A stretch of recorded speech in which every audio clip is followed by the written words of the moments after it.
Do you find yourself missing your old friends and you're not really sure how to kind of get back in touch with them and connect with them? Today I'm going to give you some hints to help you out.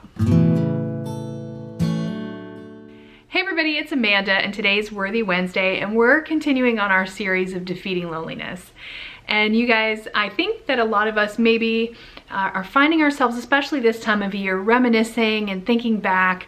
And when we think back, we have all of those friends that we have in our past and we're thinking to ourselves, oh, you know, I really want to reconnect with them and we're just not sure how. Here's the thing, it's not like we don't know where they are most of the time. A lot of us are probably friends with them on Facebook, or we have their phone number, and it's just that taking that first step to text them or message them, and you feel awkward and you feel weird and you're like, how am I going to do that? Well, that's what we're going to talk about today. So have you ever heard that saying that goes, make new friends but keep the old, one is silver, the other is gold? You know, when we talk about defeating loneliness, people are often thinking about new friends and they underestimate the value of their old friends. And the fact is people who've been with you for a really long time are the people that you really want to keep in touch with. They're the ones who, like the poem says, are gold. You know, they're the ones who are faithful, who really know who you are. You don't have to try to be something different around them. And so it doesn't matter if it's been a while. Reconnecting with them can be something that's really valuable and you should make the effort to do it. So here's the thing. When it comes to old friends, because you probably are connected with them one way or the other, the very, very most simple way to get reconnected with them is just send them a message. You know, it's the holiday season. It's very easy to say, hey, it's the holidays. I was thinking of you. How are you doing? I haven't heard from you in a while. And use that as kind of your bridge to make that connection. It doesn't have to be awkward this time of year. Like if you're messaging them out of the blue in like March, you know, everybody would be kind of like, what's going on? But you know, right around the holidays, everybody gets reminiscent. It's totally fine. You could message anybody this time of year and say, it's the holidays, I'm emotional. Frankly, with this year of 2020, you could do it at any time. Be like, it's 2020, things are crazy. I was wondering how you're doing. Are you holding up okay? You know, nobody would be surprised by that, but particularly in the holiday season, super easy. Also, if you know their address, like if they've lived in the same house for like 20 years and you know exactly where they are, this would be another great time to just send them a card. Like you could send them a Christmas card.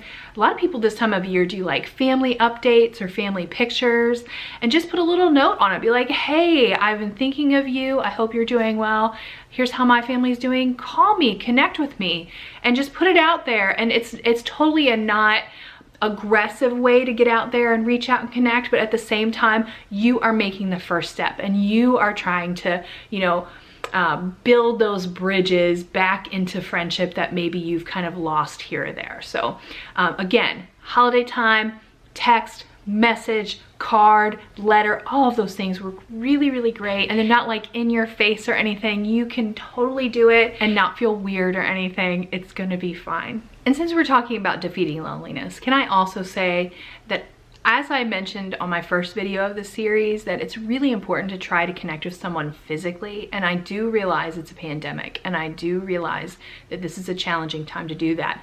But I don't want you to feel like that you cannot do that. So in order to reconnect with your old friends, you might also just invite them out for a cup of coffee or invite them to some other maybe outdoor activity, somewhere where you can actually sit with a reasonable amount of social distance, you know, wear your mask, do whatever it is that, you know, you feel is appropriate based on your circumstance, and still make that connection with people. I've seen so many things online where people, you know, they have their friends they haven't seen in forever and they just invite everybody over for like a bonfire, and they literally set up like little stations. They measure it out, they make sure everybody's got their space, just a few people at a time, making reasonable decisions in terms of your health, but also being mindful of their mental and emotional health so that they're not struggling with loneliness or depression or any of those other things.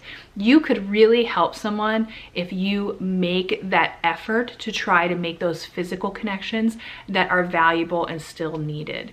So don't feel like it's impossible. Don't feel like you can do it. And some people might not feel comfortable and might say no, and that's totally fine. But other people might really be struggling and really feel the need. I had one friend at the beginning of the pandemic, I think like March or April. She was having a hard time, and she actually had a friend come over her house and sit on like her porch and talk to her like through the window. Like, but they were just like, they just wanted to hang out so badly and like be in each other's presence. So even though they actually went through a lot of trouble to make sure there was distance and space and they were being responsible, they also made sure that they connected. You can find ways. And the truth of the matter is that not everyone is going to feel comfortable doing that. So if you are the kind of person who doesn't mind making that first step, saying, hey, let me come up with a plan, let me try to figure something out, you would be surprised at how much of a good reception you would probably get. I really think this is the time to be proactive and really make some steps in order to make sure that people are feeling loved and appreciated, particularly at the holiday season where people struggle and the loneliness can be extra burdensome. So just throwing that out there. Do not forget the opportunities for physical connection. It's important. And then finally, I'm just gonna throw this one out there, a gift. I mean, again, holidays, you guys, you might have just something small. You know, I have a good friend that, you know, I wanted to get a keychain for them just because I happened to see it and I thought they would love it, and hadn't talked to them for a while, but it was like, you know what, they would love this. And it's just another way to, again, cross that bridge and say, I saw this, I remembered you, and I was like, you had to have this, so I just wanted to just send this to you. You could even send it through Amazon, so there's no worries about any kind of contamination, you know, more than anywhere else. And if you send it through Amazon, you could put a little note on it, you know, I'm thinking of you, give me a call, here's my number, or, you know, this reminded me of you, message me, I want to know how you're doing. Something friendly. A gift is a great way to get back in touch with folks. Everybody loves a good gift.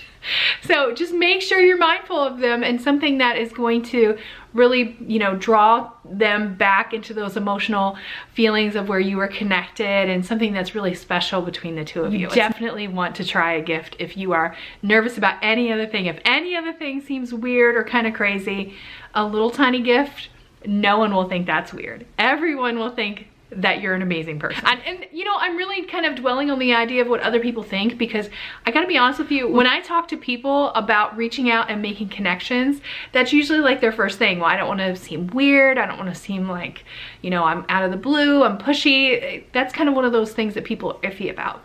So I'm trying to address that so you feel comfortable reaching out. So some people might be totally comfortable and not feel weird about it at all, but others are probably like, man, I'd really love to reach out, but I'm not sure. So you just have to find a way that works for you, whether you're the physical connection type, if you just want to send a letter or a card, if you don't mind sending a gift, whatever it is that works for you, use that to reach out to those old friends and make connections so that you can defeat loneliness in your life and also help them defeat loneliness in their life. So anyway, that's it for this week. Just a little short help for those of us who have old friends, that this is a great time of year to try to reconnect, and simple ways to help you.